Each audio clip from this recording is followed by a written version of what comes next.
स्कंद 4 महाराज पृथु का पृथ्वी पर कुपित होना। श्लोक संख्या 28।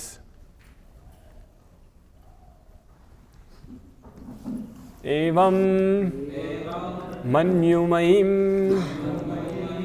मूर्तिं कृतन्तं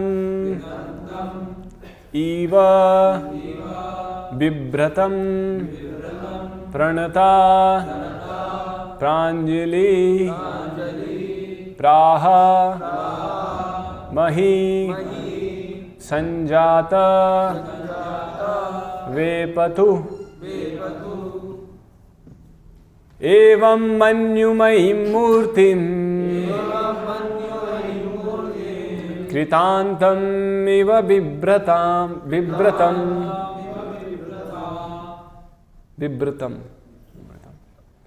प्रणता प्राञ्जलि प्राह मही संजात वेपतुः एवं इस प्रकार मन्युमयीं अत्यधिक क्रुद्ध मूर्तिम रूप कृतंतम साक्षात काल मृत्यु यमराज इव सदृश बिभ्रतम से युक्त प्रणता शरणागत प्रांजलि हाथ जोड़े प्राह कहा मही पृथ्वी ने संजात उत्पन्न वेपतु कंपन। अनुवाद एवं तात्पर्य कृष्ण कृपा मूर्ति अभय चरणारविंद भक्ति वेदांत स्वामी शिल प्रभुपाद द्वारा। शिल प्रभुपाद की अनुवाद।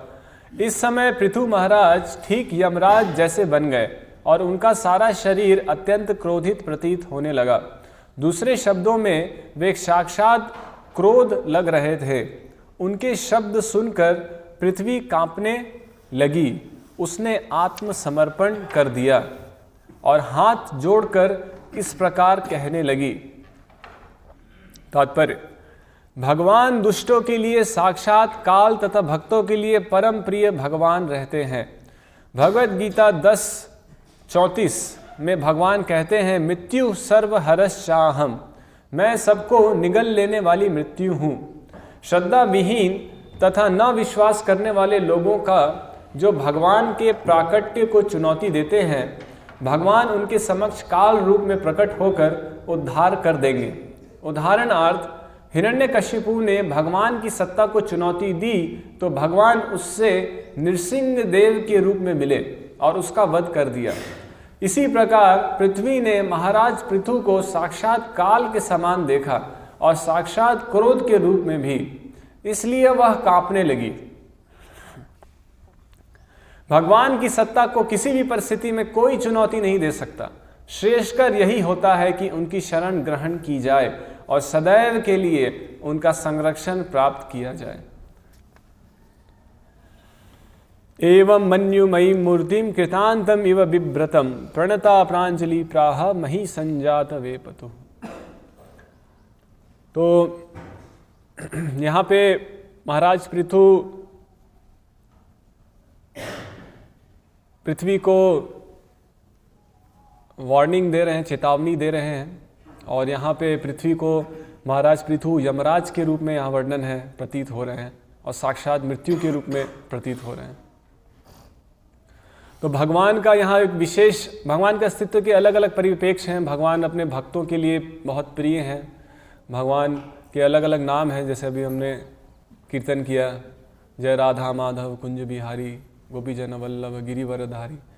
तो ये सब भगवान का जो वास्तविक रूप है, जो वास्तविक लीलाएं हैं, उन सब से संबंधित ये नाम है। लेकिन भगवान का एक और बहुत महत्वपूर्ण रूप है जो है काल, जो कि हमारे परिप्रेक्ष्य में अत्यंत महत्वपूर्ण है। तो हम जैसे बद्ध जीवों के लिए इस काल रूप को समझना अत्यंत आवश्यक है, जो भगवान का मृत्यु रूप है। मृत्यु सर्व हरश्चाहम। तो भगवान का मृत्यु रूप कैसा है, भगवान किस तरीके से मृत्यु के रूप में हमको दर्शन देते हैं और बद्ध जीवों का उद्धार करते हैं मृत्यु के रूप में। तो यहाँ पे भगवान के उस रूप के बारे में चर्चा की गई है। कृतांतम, कृतांतम शब्द आप देख सकते हैं, साक्षात काल, मृत्यु का रूप, कृतांतम, कृत अंतम, जो भी कुछ सृजित है सबका अंत करने वाला काल रूप, कृत अंतम।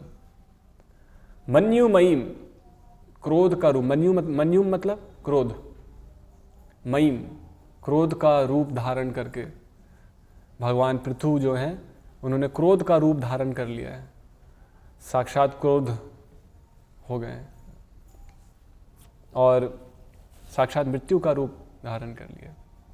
तो यहाँ पे उसके परिणामवश क्या हुआ, पृथ्वी, जब भगवान पृथु ने ऐसा रूप धारण किया तो उसके परिणामवश क्या हुआ, प्रणता प्रांजलि, तुरंत हाथ जुड़ गए और समर्पण और प्रार्थनाएं अर्पित होनी प्रारंभ हो गई। क्योंकि हमारे लिए जब ये एक शिक्षा स्वरूप है, पृथ्वी देवी वहाँ पे एक शिक्षा दे रही हैं कि किस तरीके से जब डर, मृत्यु का डर होता है तो स्वाभाविक रूप से व्यक्ति समर्पण कर देता है मृत्यु के डर से। सामान्यतः उसको अगर समझाया जाए, देखो भगवान है, भगवान की भक्ति करनी अच्छी है, तो उसको वो दिमाग में हिट नहीं करता है। लेकिन अगर मृत्यु का भय हो तो वो बहुत प्रभावी होता है। ऐसा क्यों होता है कि अगर हमको मृत्यु का रिमाइंडर मिलता है तो हम तुरंत सतर्क और सजग हो जाते हैं। तो सामान्य रूप से अगर हम देखेंगे, अगर किसी को बस बताया जाए कि मृत्यु आपकी होनी है तो आपको लगता है कोई फर्क पड़ेगा? हम तो हर दिन सुनते हैं, खैर हमें फर्क पड़ता होगा, भक्तों को फर्क पड़ता है, लेकिन सामान्य रूप से जो लोगों को जब बताया जाता है कि मृत्यु है, मृत्यु आने वाली है, तो उनको लोगों को ज़्यादा कुछ फर्क नहीं पड़ता है। लेकिन अगर उनको बताया जाए कि आपकी मृत्यु कल है तो फर्क पड़ेगा, है ना? पड़ेगा कि नहीं पड़ेगा? क्यों? सिर्फ ड्यूरेशन के अंतर से फर्क कैसे पड़ रहा है? मृत्यु तो है, ये तो मान ही रहे हैं सब कोई, लेकिन अगर बताया जाए कि अगले 2 दिन के बाद है या इसी महीने में है तो क्या फर्क पड़ेगा? पहले तो इतना तो पक्का है फर्क पड़ेगा। अब दूसरा प्रश्न है कि क्या फर्क पड़ेगा, उसके स्वभाव में क्या फर्क पड़ेगा? बहुत अपने हर एक क्षण को बहुत अच्छे से जिएगा, क्योंकि समय अब कम है, 1 महीना ही है, 1 हफ्ता है। उसको हर एक क्षण को बहुत सतर्कता से विचार करके उपयोग करेगा, क्योंकि उसके पास अब बहुत कम समय बाकी है। तो वही जब सामान्य रूप से पता था मृत्यु होनी है, जब उसका काल का निश्चित समय नहीं था, तब व्यक्ति उतना सतर्क और सजग नहीं था। लेकिन जैसे ही काल की निश्चितता हो गई कि हाँ अब होने वाली है, कल ही होने वाली है, परसों होने वाली है, तो व्यक्ति बहुत सतर्क हो जाता है और अपने समय को लेकर के हर एक समय की महत्वपूर्णता को समझने लगता है कि हर एक पल कितना महत्वपूर्ण है, हर एक क्षण कितना महत्वपूर्ण है। वही उसको बताया जाए कि चाणक्य पंडित ने कहा है समय बहुत महत्वपूर्ण है, एक एक सोने के सिक्के के समान है एक एक सेकंड, तो समझ में नहीं आता है। लेकिन अगर सिर्फ इतना बता दिया जाए मृत्यु कल है, तो फिर ऑटोमेटिकली समझ में आ जाता है। जब कोई व्यक्ति मरता है और किसी मरने वाले व्यक्ति के पास आप बैठे हैं और व्यक्ति मरने वाला है और आप उसके बहुत प्रिय हैं और आप उसके साथ कुछ समय बिता रहे हैं, तो वो क्षण कितना महत्वपूर्ण होगा। अगर हमारे कोई सगे संबंधी हैं या हमारे कोई प्रिय है और वो मरने वाले हैं और हम उनके बगल में बैठ करके कुछ समय बिता रहे हैं, अगर वो समय उससे छीन लिया जाए, है ना, मृत्यु होने वाली है और वो कुछ समय बिता रहा है, अगर वो समय उससे छीन लिया जाए तो बहुत हिंसात्मक हो जाएगा, बहुत उसके ऊपर हिंसा हो जाएगी, क्योंकि वो मरने वाला है, उसको कुछ समय है, उस समय को वो जीना चाह रहा है अच्छे से, वो समय उससे छीनना अच्छा नहीं है, उसको वो समय देना चाहिए, क्योंकि मृत्यु से पहले का समय है और एक एक क्षण बहुत उसको अच्छे से जीने का मौका देना चाहिए। और अगर हम उसको ना बताएं, जैसे कोई मरने वाला व्यक्ति है, हॉस्पिटल में है, मरने वाला है, अगर उसको ना बताया जाए, कई बार लोग होते हैं सोचते हैं कि उसको मत बताओ, बुरा लगेगा, अच्छा नहीं है बताना, उसको छुपा के रखो। तो अगर उसको ना बताया जाए तो वो अच्छा है, या उसको बता दिया जाए कि आप मरने वाले हैं, क्या दोनों में से क्या अच्छा होगा? बता दिया जाए। क्यों? सोच सकता है। जैसे कि मैंने पहले को उदाहरण दिया कि आप किसी मरने वाले व्यक्ति के सामने बैठे हो और वो जो समय हम बिता रहे हैं वो कितना प्रिय समय है, जो समय जी रहा है वो, जब उसको पता चल जाता है कि वो मरने वाला है तो हर एक समय को बहुत हृदय से जीता है कि नहीं?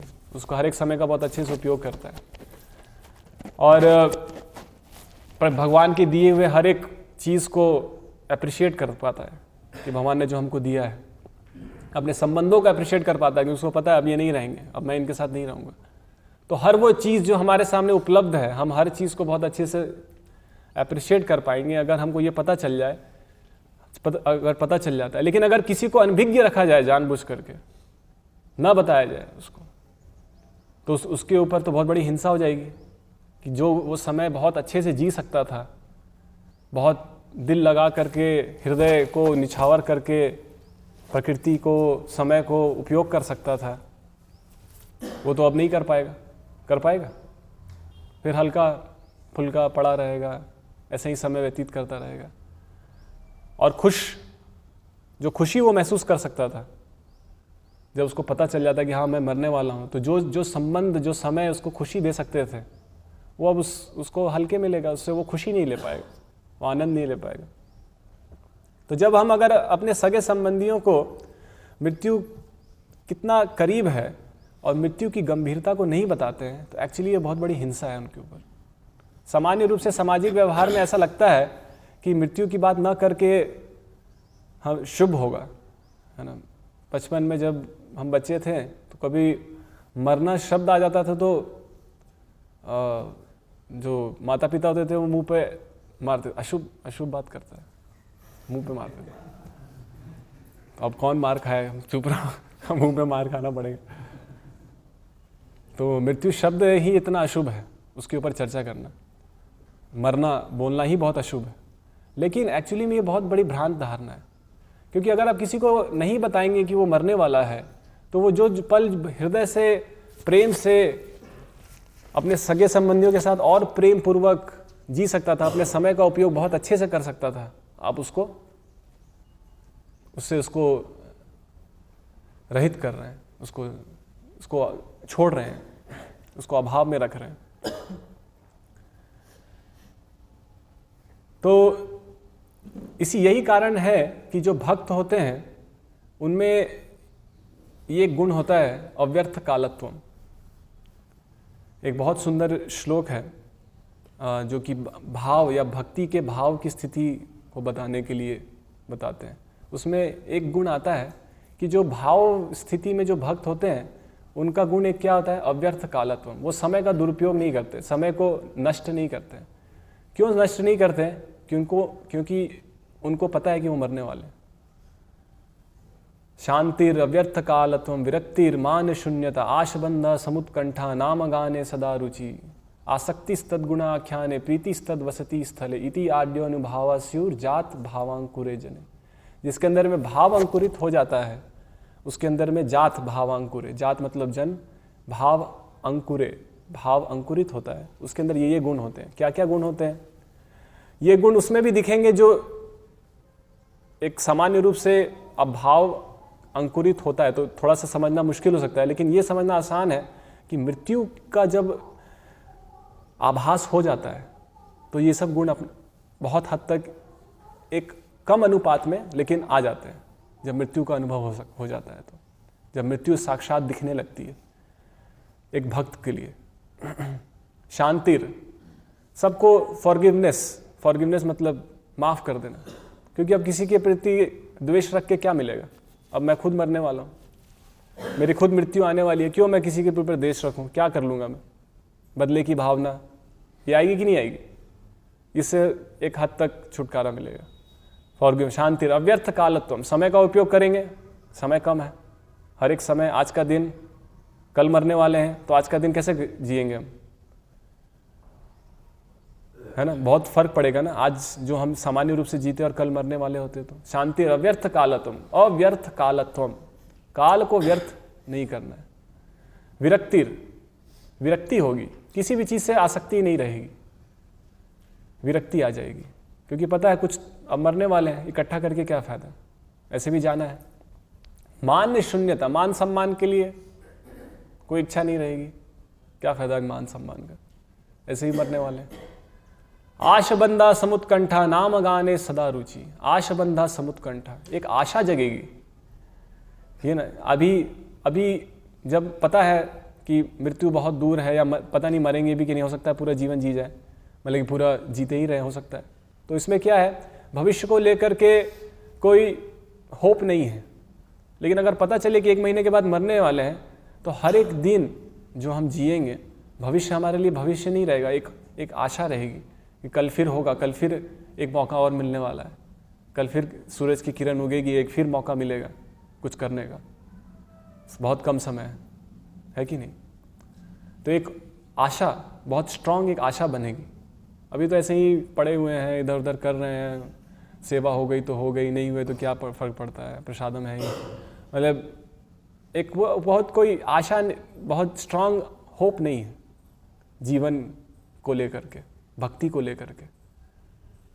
एक मैकेनिकल चल रहा है, लेकिन पता चल जाए कि 1 हफ्ते बाद मृत्यु है, तो बहुत होप, बहुत स्ट्रांग हो जाएगा कि अब करना है कुछ, अब समय कम है, कल ये करूँगा, परसों ये करूँगा, कल उसके बाद ये करूँगा, एक भविष्य को लेकर के। आशबंधा समुत्कंठा, उत्कंठा, ईगरनेस, आतुरता बढ़ेगी जब पता चल जाएगा मृत्यु। यही कारण है कि शास्त्रों में मृत्यु के ऊपर इतनी चर्चा क्यों की गई हर समय। अब देखिए, जितने भी इंसिडेंसेस हैं भागवतम में, सब मृत्यु पे ही सेंटर्ड है। कोई ना कोई मर रहा है, कोई मर गया है, कोई मर रहा है ना? भीष्म पितामह, गजेंद्र, किसी को मगरमच्छ ने पकड़ लिया है, कोई तीर की शैया पे हैं, सब मर रहे हैं, और सब उसी के इर्द गिर्द पूरा सेंटर्ड है, मृत्यु को सेंटर में रख करके। क्योंकि मृत्यु बहुत सेंट्रल चीज़ है हमारे लिए, हमारे एक बद्ध जीव के लिए, उसको ये एहसास दिलाने के लिए, उसको उसके बद्ध अवस्था से, क्योंकि हम सब एक बहुत ही पिशाची पहिला जेना मत्ती छन्न होए, पिशाची एक भूत चढ़ा हुआ है कि हम इस संसार में भोग करके दिखाएंगे, एक भूत चढ़ा हुआ है। बोलते हैं ना किसी को भूत चढ़ गया है, क्या कोई पागलपंथी करता है तो क्या बोलते हैं उसको, भूत चढ़ गया है क्या? तो हमें एक भूत चढ़ गया है कि हम इंजॉय करेंगे इस संसार में, हम सब साथ में रहेंगे, हम साथ है, तो हम सब साथ में रहेंगे, साथ में जिएंगे। तो इस तरीके से एक भूत चढ़ा हुआ है। तो इस भूत से उतरने के लिए आवश्यक ये है कि हमको ये एहसास अपने आप को, स्मरण नित्यम अनित्यताम, स्मरण नित्यम अनित्यताम, इस संसार की अनित्य स्थिति को नित्य स्मरण करना आवश्यक है। हर दिन इसका स्मरण होना चाहिए। संसार अनित्य है, ये संबंध अनित्य है, ये शरीर अनित्य है, ये मान सम्मान सब अनित्य है। लेकिन ये बहुत हेल्प मिल जाएगा अगर हमको कोई बता दे कि हम कब मरने वाले हैं, हमको कोई अगर बता दे तो एक्चुअली में अगर ये बहुत बड़ी कृपा है जीव के ऊपर कि उसको मृत्यु के बारे में बताना कि उसकी मृत्यु आने वाली है। सामान्य रूप से इसको अशुभ समझते हैं, लेकिन ये बहुत बड़ी कृपा है, और यही कृपा भागवत हमको दे रहा है। आप देखिए गजेंद्र की स्थिति, भीष्म, परीक्षित महाराज की स्थिति में आता है। परीक्षित महाराज प्रार्थना करते हैं, तम्मोपयातुम प्रथयन्तु विप्रा गंगा च देवी धृतचित्तमीशे द्विजोपसृष्टः कुहकस्तक्षको वा दशत्वलं गायत विष्णुगाथः। तमोपयातुम, अब मैं शरण लेता, उपयातुम मतलब मैं शरण लेता हूं। धृतचित्तम, पूरे धृत डिटर्मिनेशन के साथ, क्योंकि हम मरने वाले हैं ना, तो अब डिटर्मिनेशन तो स्वाभाविक रूप से आ जाता है।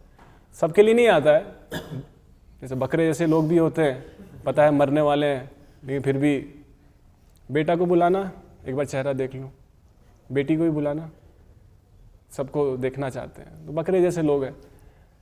तो लेकिन परीक्षित महाराज की क्या स्थिति है, तम्मोपि तुम, अब मैं शरण लेने आया हूँ, धृतचित्तम, पूरे डिटर्मिनेशन के साथ, और सारे ब्राह्मणों से प्रार्थना कर रहे हैं, आप भी मुझे शरण दीजिए। मैं भगवान की शरण तो मैंने ले ली है, हृदय में मैंने भगवान की शरण ले ली है, अब आप मुझे शरण दीजिए, और गंगा देवी भी मुझे शरण दे। पतयन्तु विप्रा गंगा च देवी धृतचित्तमीश द्विजोपसृष्ट को कस तक्षको। द्विज पुत्र, द्विज जो है, ब्राह्मण जो है, उसने जो कुछ भी सृष्टि की है, जो कुछ भी भ्रम पैदा किया है, भ्रमित कर एक वस्तु पैदा की है, कुहकस तक्षकोवा, तक्षक नाम का नाग, जो जादुई नाग सर्प पैदा किया है, दशत्व अलम गायत विष्णु गाथा, वो आकर के मुझे डस ले, मुझे कोई चिंता नहीं है, क्योंकि अब मैं विष्णु गाथा, क्योंकि अब मैं विष्णु की गाथा करने जा रहा हूँ, है ना, पूरे धृत चित्तम, पूरी दृढ़ता के साथ। पहले भी कर सकते थे, पहले भी कर रहे थे, लेकिन अब डिग्री बढ़ गई है, टेम्परेचर बढ़ गया है। क्यों? मृत्यु आ गई है, 7 दिन बाद मृत्यु है। तो पहले भी भक्त तो पहले भी थे, ऐसा नहीं है, लेकिन अब उसका विशेष वर्णन किया जा रहा है। भागवतम में उनके पहले के जीवन का बहुत ज़्यादा वर्णन नहीं है, उस समय का ज़्यादा वर्णन है, क्योंकि उसमें भक्ति की दृढ़ता बहुत ज़्यादा है, टेम्परेचर बहुत ज़्यादा, और हमारे लिए सुनना बहुत आवश्यक है। उनके पहले भक्त तो पहले भी थे, उनके पहले का जीवन भी सुन सकते थे। विश्व पितामह पहले भी भक्त थे, उनके पहले का जीवन भी सुन सकते थे। लेकिन मृत्यु के समय में, जब मृत्यु करीब होती है, तब जो शरणागति जो होती है वो बहुत आवश्यक, वो उसको सुनना बहुत प्रभावी है। तो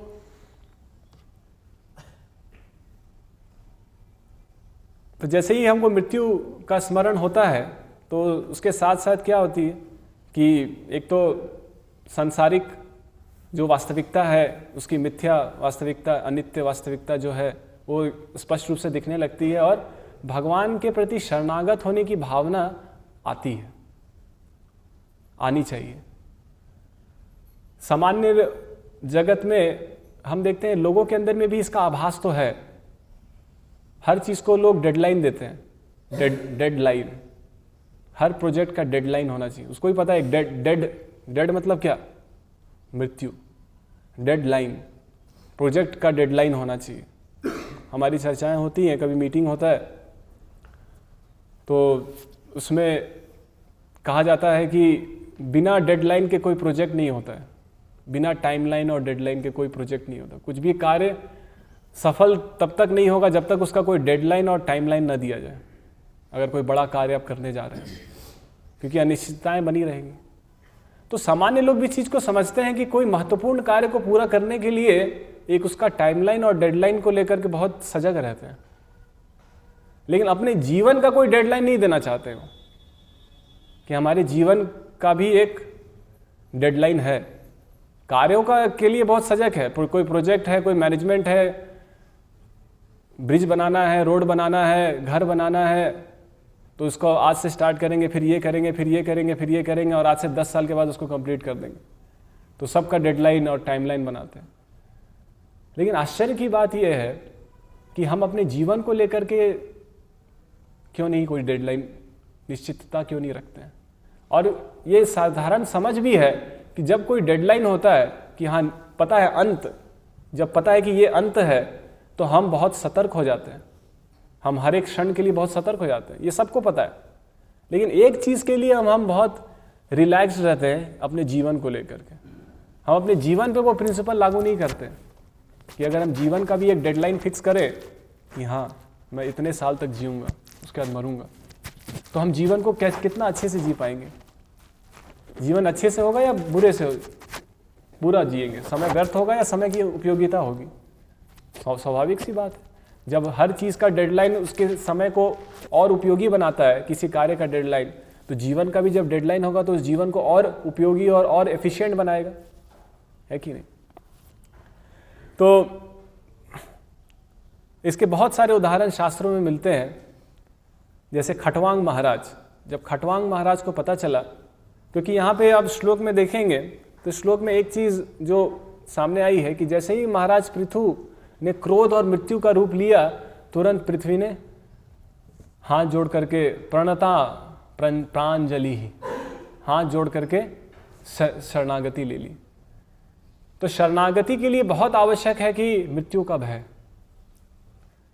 क्यों माता पिता अपने बच्चों को शरणागति नहीं सिखा रहे हैं? भक्तों की बात कर रहा हूं, अब भक्तों की तो खैर दूर की बात है, भक्तों की बात कर रहा हूं। ज्यादातर इस्कॉन में जो भक्तों के पुत्र हैं, पुत्रियां हैं, वो भक्त नहीं है। ऐसा क्यों है? क्योंकि जो भक्त हैं उनके अंदर खुद वो साक्षात्कार, जो शुरुआती साक्षात्कार है कि मृत्यु का भय। भगवान की शरण लेना बहुत बड़ी चीज है, लेकिन एक तरीके से बहुत सामान्य कॉमन सेंस भी है, सामान्य विचार भी है कि अगर कोई इस चीज को साक्षात्कार कर ले कि हाँ हम मरने वाले हैं, तो वो भगवान की शरण में जाएगा ही जाएगा, उसकी बहुत संभावना है। तो यही कारण है कि क्योंकि हम खुद उस चीज को साक्षात्कार नहीं कर पा रहे हैं, तो हम कैसे किसी को सिखा सकते हैं।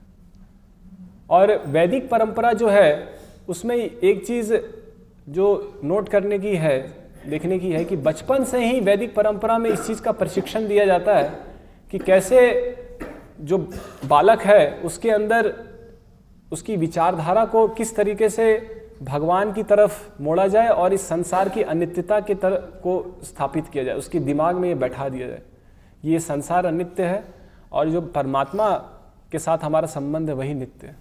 और इसके लिए बचपन, शुरुआती अवस्था से ही उसकी ट्रेनिंग चालू हो जाती है, 5 साल से उसको ब्रह्मचारी जीवन के लिए।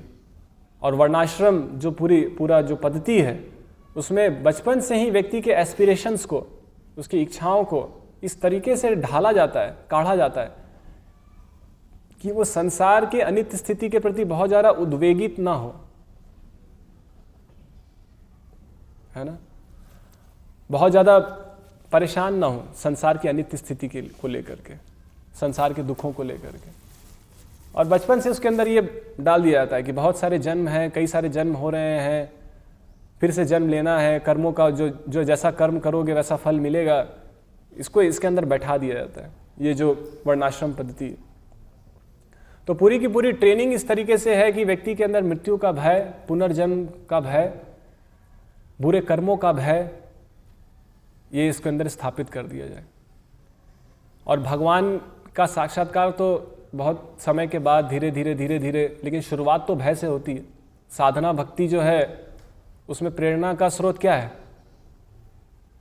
गुरु और शास्त्रों का भय। सुना आपने? कक्षा हुई थी उसमें, गुरु और शास्त्रों का भय, साधना भक्ति में प्रेरणा। तो शुरुआती अवस्था में जो भक्ति में कदम रख रहे हैं उनके लिए प्रेरणा कोई भगवान के से व्यक्तिगत कोई संबंध या भाव से प्रेरणा नहीं मिलती है उनको।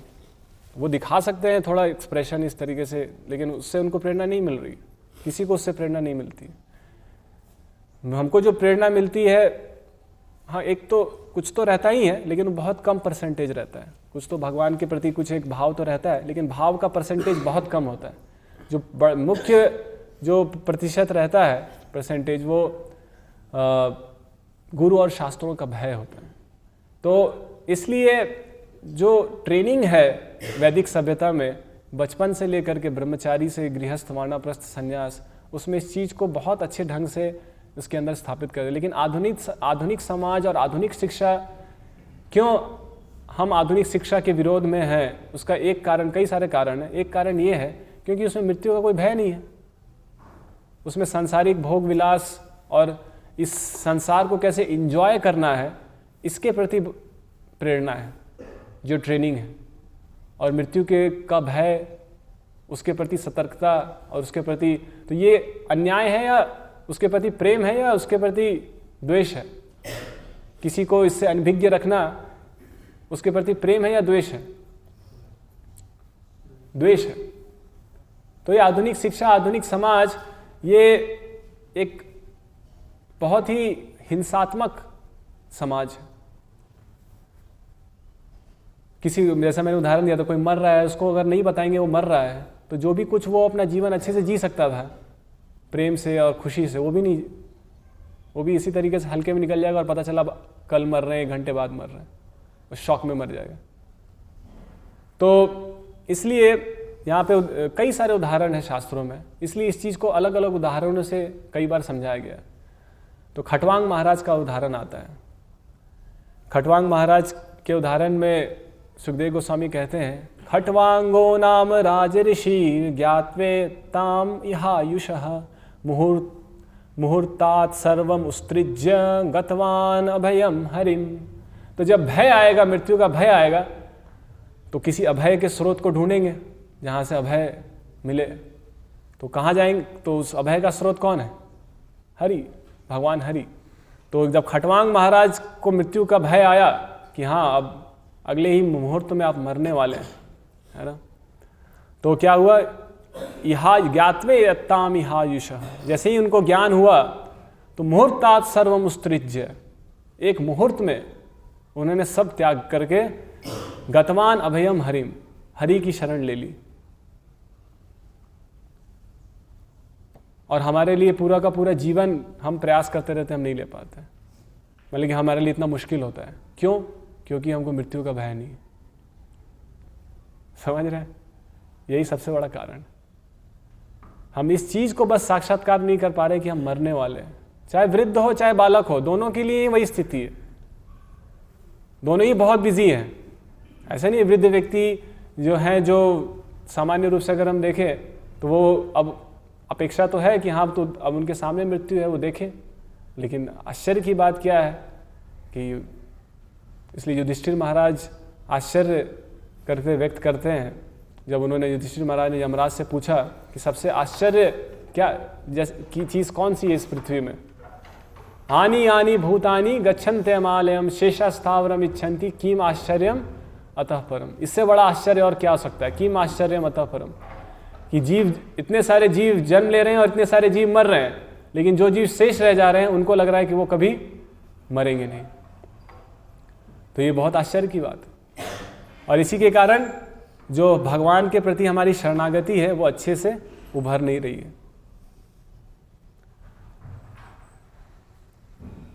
फिर परीक्षित महाराज कहते हैं, जब उनको मृत्यु का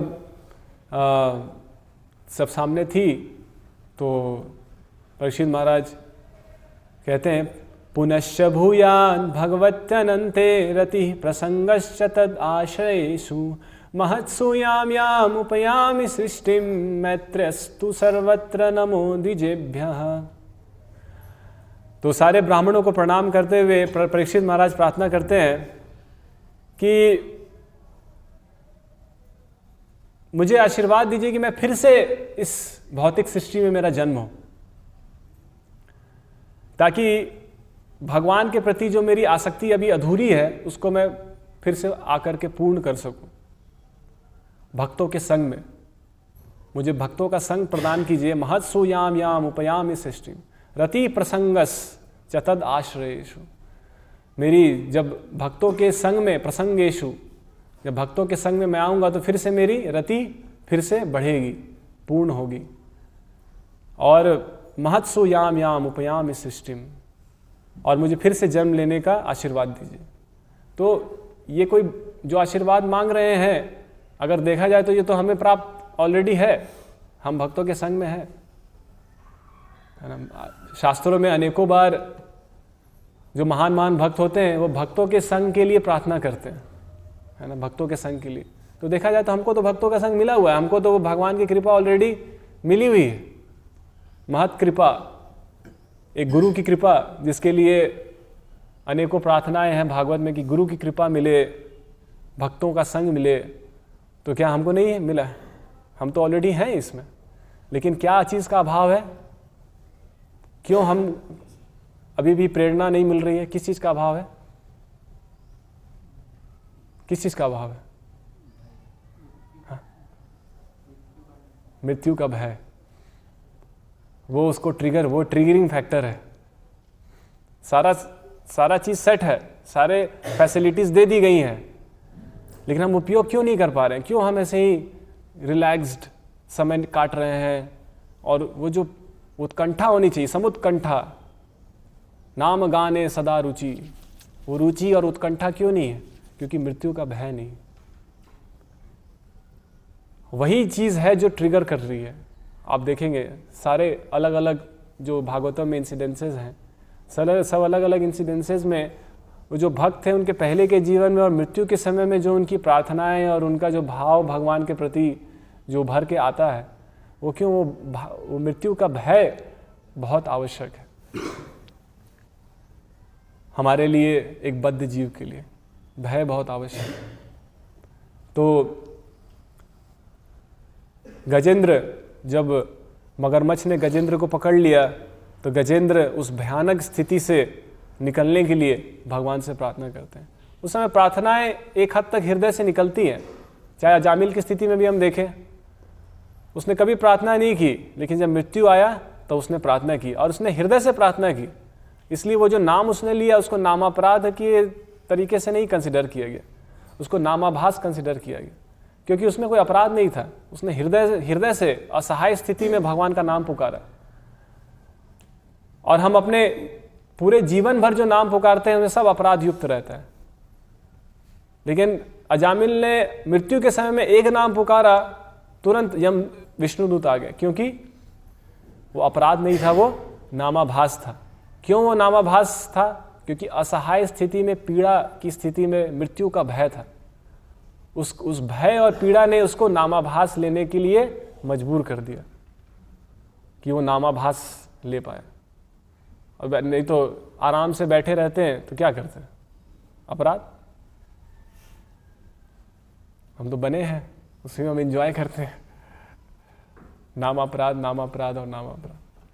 लेकिन वही अगर भय हो, मृत्यु का भय हो, तो ऑटोमेटिकली वो हमको फोर्स करेगा कि हम नामाभास की स्थिति में, एटलीस्ट अजामिल की स्थिति में तो ऐसा हुआ, उसके लिए वो हेल्प था, वो असहाय स्थिति, वो कष्ट। इसलिए कुंती महारानी भी प्रार्थना करती हैं कि बार बार दुख मिले, बार बार कष्ट हो, है ना, और दुख के लिए प्रार्थना करती है, क्योंकि ये बहुत आवश्यक है हम बद्ध जीवों के लिए कि ये दुख और संघर्ष, ये जो है, ये भगवान की बहुत बड़ी कृपा है। ये मृत्यु भगवान की बहुत बड़ी कृपा है, क्योंकि ये हमको हमारे बद्ध अवस्था से निकलने के लिए हमको मदद करता है। इसलिए गुरु की सेवा, कई बार हम प्रार्थना करते हैं कि गुरु की कृपा मिल जाए, लेकिन जब गुरु की कृपा मिलनी प्रारंभ होती है तो हम बहुत डर जाते हैं, है ना। जब प्रभुपाद जी को जब कृपा मिलनी प्रारंभ हुई तो प्रभुपाद जी बहुत डर गए, ये कैसे होगा। जब प्रभुपाद जी के सपने में भक्ति सिद्धांत सरस्वती महाराज आते थे, बोलते संन्यास ले लो। प्रभुपाद जी डर गए, मैं कैसे संन्यास लूंगा अब। लेकिन प्रार्थना तो पहले से ही कर रहे थे कृपा के लिए, गुरु की कृपा के लिए। अब कृपा मिल रही है तो फिर डर क्यों लग रहा है। तो एक्चुअली क्या होता है, वो एक बद्ध जीव की स्थिति को बता रहे हैं कि हम गुरु की कृपा तो चाहते हैं, लेकिन हमको पता नहीं कि गुरु की कृपा मिलेगी तो हमारे जीवन में उथल पुथल मच जाएगा, खाना पीना सोना सब अस्त व्यस्त होने लगेगा। जो हम सतोगुण समझ रहे हैं, टाइम से सोना, टाइम से उठना, टाइम से खाना, एकदम सब टाइम से चल रहा है। दूध 8 बजे, खाना 9 बजे, सोना 10 बजे, तो एकदम सब टाइम से चल रहा है। लेकिन जब गुरु की कृपा आएगी तो कब सोएंगे, कब खाएंगे, पता चला जब प्रसादम हॉल में पहुंचे तो प्रसादी भी खत्म हो गया, सोने जा रहे हैं, नींद नहीं आ रही है, टेंशन है, तो सो भी नहीं पा रहे हैं, प्रसादम भी नहीं मिल पा रहा है, पता नहीं क्या हो रहा है, तो हाहाकार मच जाएगा। और हम देखते हैं प्रभुपाद जी के जीवन में किस तरीके से जब गुरु कृपा आई तो प्रभुपाद जी का जीवन जो था कितना उथल पुथल मच गया। फैक्ट्री में आग लग गई, पता नहीं क्या क्या होने लगा, घर छोड़ना पड़ गया, बिजनेस चौपट हो गया। तो जब कृपा क्या हम तैयार हैं कृपा के लिए? मिलेगी तो हम ले पाएंगे? हम पागल हो जाएंगे, भाग जाएंगे हम। होता है, कई बार शिष्य भाग जाते हैं गुरु को छोड़ के रातों रात। कई बार ऐसा हुआ है। महाराज के कितने सारे सर्वेंट भाग जाते थे, पता ही नहीं कहाँ चले गए। गुरु महाराज कई सारे सर्वेंट रह नहीं पाते थे, क्योंकि हमको भक्तों का संग चाहिए, शुद्ध भक्तों का संग चाहिए, लेकिन हमको पता नहीं हम क्या मांग रहे हैं, हम नहीं ले पाएंगे, हमारी स्थिति नहीं है वैसी। अगर हमको मिलेगा तो क्या हम ले पाएंगे? हमको लगता है ऐसा। यानी कि अगर आपको ऐसा लगता है तो आप ओवर कॉन्फिडेंस में, आप नहीं ले पाएंगे, हम उसके लिए तैयार नहीं हैं। क्योंकि जो शुद्ध भक्त हैं उनका जीवन और उनका समर्पण और भगवान के प्रति उनकी निष्ठा, वो खाना पीना सोना उसमें कोई ये नहीं है, वो तो पूरा समर्पित है। और हमारे लिए वही तो जीवन है। तो जब गजेंद्र को मगरमच्छ ने पकड़ लिया तो गजेंद्र प्रार्थना करते हैं, माद्रिक प्रपन्न पशुपाश विमोक्षणाय मुक्ताय भूरि करुणाय नमोल्याय सांशेन सर्वतनुभृन् मनसि प्रतीता प्रत्यक दिशे भगवते बृहते नमस्ते। तो गजेंद्र प्रार्थना करते कहते हैं, माद्रिक प्रपन्न पशुपाश, मेरे जैसे पशु प्रपन्न, मैं पशु हूँ आपके, लेकिन आपकी शरण में आया हूँ क्योंकि मैं फंसा हुआ हूँ। प्रपन्न पशुपाश विमोक्ष, इस शरीर में, इस पशु के शरीर में फंस गया हूँ। मुक्ताय भूरि करुणाय, लेकिन आप मुक्त हैं, भगवान तो मुक्त है, हम फंसे हुए हैं। हम इस शरीर में फंस गए, हम और कोई चीज़ से नहीं फंसे हुए। हम जो हमारी स्थिति जो दुखदायी स्थिति है वो बाहरी परिस्थितियों के कारण नहीं है। सबसे बड़ी दुखदायी स्थिति यही है कि हम इस शरीर में फंस गए। तो वही गजेंद्र प्रार्थना कर रहे हैं कि मैं इस शरीर में फंस गया हूं, लेकिन आप नहीं फंसे हैं, आप मुक्त हैं। मुक्ताय भूरि करुणाय, और आप बहुत करुणा युक्त हैं।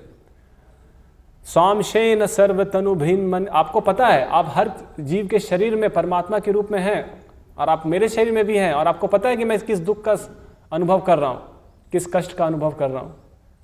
आप परमात्मा हैं, आपसे तो कुछ छिपा नहीं है। स्वांशेन सर्वतनुभृन् मनसि प्रतीता प्रत्यक दृशे भगवते बृहते नमस्ते। और आप बृहते, आप असमित हैं, आप हर जीव के हृदय में हैं, हर किसी के मन को समझ रहे हैं, के दुखों को समझ रहे हैं, और आप असीमित हैं, आपकी शक्ति असीमित है। इसलिए आप मेरा उद्धार कीजिए। आप मुक्त हैं, आप हर जीव के दुखों को समझने वाले हैं, और आपकी शक्तियाँ असीमित हैं, तो आप मेरा उद्धार कीजिए। और हम सब इन तीनों स्थिति में हम विपरीत हैं, हम मुक्त नहीं हैं, हमारी शक्ति सीमित है, और हमको पता नहीं है हमारे दुख का कारण क्या है, लेकिन भगवान को पता है, भगवान परमात्मा है। हम भूल जाते हैं ना, हमको अपना भूत याद नहीं है, भूतकाल में क्या हुआ, हम क्यों यहाँ फंस गए, लेकिन भगवान तो परमात्मा है, उसको पता है, वो देख रहा है, उपद्रष्टा, वो देख रहा है। तो हमारी स्थिति ठीक विपरीत है। इसलिए गजेंद्र प्रार्थना कर रहे हैं कि मेरे साथ जो विपरीत स्थिति है, जिन विपरीत स्थितियों में फंसा हुआ हूँ, आपके साथ वो नहीं है, तो आप मुझे आश्रय दीजिए, आप मेरा उद्धार कीजिए। तो यहाँ पे बहुत आवश्यक है कि अपने जीवन को हम एक बहुत विस्तृत ढंग से, जैसा प्रहलाद महाराज ने वर्णन किया कि किस तरीके से पूरा जीवन का पूरा टाइमलाइन बताया। प्रहलाद महाराज ने बताया, डेडलाइन तो है ही, और पूरा जीवन, अगर पूरे जीवन को एक प्रोजेक्ट के रूप में ले तो इसका पूरा टाइमलाइन बताया, कैसे कैसे ये जीवन चलने वाला है। क्या बताया? पुंसो वर्ष शतम ही आयुष तद अर्धम चाजित आत्मनः निष्फलम यद असौ रात्र्यम शेते अंधम प्रापितस्तमः। प्रहलाद महाराज कहते हैं हर एक मनुष्य का 100 साल का उम्र है।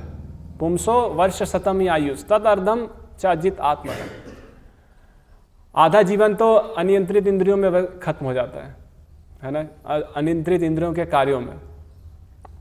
कैसे? निष्फलम यद असौ रात्र्यम, रात को सोने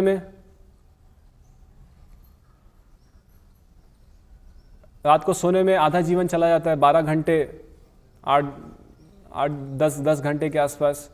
उसके बाद तो इस तरीके से मनुष्य के पास, प्रहलाद महाराज कहते हैं, आधा जीवन चल गया सोने में, तो बचा और 50 साल। फिर कहते हैं मुग्धस्य बलीये कैशोरे क्रीड़तो याति विंशति जरयाग्रस्त देहस्य याति अकल्पस्य विंशति। अब उसके बाद बचपन में फिर से 10 साल चला गया, है ना। उसके बाद फिर जब बड़े हुए, फिर खेलने कूदने में और 10 साल चला गया, है ना। इस तरीके से 20 साल चला गया। कैशोर बाल्य और कैशोर में, बाल्य में क्रीड़ा करने में, और कैशोर में क्रीड़ा करने में, और बाल्य अवस्था में ऐसे ही समय मुग्ध। और उसके बाद बुढ़ापा में कितना उम्र चला गया? जरया ग्रस्त देहस्य, जब ग्रस्त देह पूरा ग्रस्त हो जाता है, जरया बुढ़ापे से, यात्या कल्पस्य विंशति, फिर से 20 साल बुढ़ापे में चला गया। तो शुरुआती 20 साल चला गया, अंत का 20 साल चला गया, और 50 साल बीच में सोने में चला गया। ठीक है, सोने खाने और शारीरिक इंद्रिय भोग में, उसमें सोना खाना मैथुन सुख सब उसमें आ गया। दुरापुरेण कामेन मोहेन च बलीयसा शेषम गृहेषु सक्तस्य प्रमत्तस्याप्याति। जिसके मन और इंद्रियां अनियंत्रित हैं, और भी जो बचा खुचा समय है वो पारिवारिक आसक्ति में, बच्चों के साथ खेलने कूदने में होता है ना, देखते हैं लोग इसी समय में जो भी बचा खुचा समय है पारिवारिक आसक्ति में नष्ट हो जाता है। तो शेष गृहेषु सक्तस्य, शेषम गृहेषु सक्तस्य, जो बचा खुचा जीवन है गृहेषु सक्तस्य प्रमत्तस्याप्याति। तो ये पागलपन की स्थिति है। इसको प्रमत्तस्य, उन्मत्तस्य और प्रमत्तस्य, मतलब कि उन्मत्त का भी हाई डिग्री, प्रमत्त। तो इसको पागलपन की स्थिति का। क्यों ये पागलपन है? क्योंकि मृत्यु का भय नहीं है। मृत्यु का भय नहीं है। मृत्यु का भय होगा तो ऑटोमेटिकली पागलपन थोड़ा कम से कम डिग्री तो कम होगी कुछ हद तक। तो ये ट्रेनिंग बचपन से होनी चाहिए। वैदिक सभ्यता में ये ट्रेनिंग बचपन से देनी चाहिए, नहीं तो एक बार शरीर और मन एक प्रकार से गठ गया तो फिर वो कुछ नहीं होने वाला है। वो कितना भी आप उसके सामने बीन बजा लेंगे वो वैसे ही नाचेगा जैसे उसको नाचना है, उसको कोई फर्क नहीं पड़ने वाला है। तो इसकी ट्रेनिंग बचपन से होनी चाहिए, इसकी शिक्षा, नहीं तो हमारी जैसी स्थिति हो जाएगी। आधुनिक शिक्षा से पढ़े हुए पूरा मन और बुद्धि के साथ संघर्ष करते रहे कितने समय सिर्फ संघर्ष में ही चला जाएगा। इसलिए क्यों ना जो बच्चे हैं उनको ये संघर्ष में ना डाला जाए। ये तो भक्ति उनके लिए स्वाभाविक नहीं, एक संघर्ष बन जाएगा। भक्ति स्वाभाविक होनी चाहिए, स्वभाव से भगवान के प्रति आसक्ति और प्रेम होना चाहिए। हमारे लिए संघर्ष क्यों? शिक्षा, ऐसी दुष्ट शिक्षा मिल गई, ऐसे दुष्ट गुरु मिल गए, ऐसे दुष्ट पारिवारिक जन मिल गए जिन्होंने मृत्यु का कभी भय बताया ही नहीं। खाली जीवन को एक काल्पनिक जीवन को एक काल्पनिक रूप दिया और उसी को ममता और उसी को दया बताया। यही ममता है, दया है। जीवन को एक काल्पनिक रूप से समझना, हम तुम्हारे माता हैं, हम तुम्हारे पिता हैं, और वो काल्पनिक रूप दे रहे हैं जीवन का। वो माता पिता नहीं है जो अपने बच्चों को एक काल्पनिक जगत में घसीट रहे हैं कि कभी हम मरेंगे नहीं, हम सब साथ साथ हैं, हम साथ में रहेंगे। तो ये बेवकूफ़ी है। वास्तविक ममता, वास्तविक कृपा, दया वही है कि उस बच्चे को उसका डेडलाइन बताएं, उसका जीवन का टाइमलाइन बताएं, ताकि अपने जीवन के लिए तैयारी चालू करे हो। नहीं तो वो माता पिता, वो पारिवारिक जन, वो देश, समाज, सब नर्क के भागी बनेंगे। हरे कृष्णा कृष्णा कृष्णा हरे हरे, हरे राम राम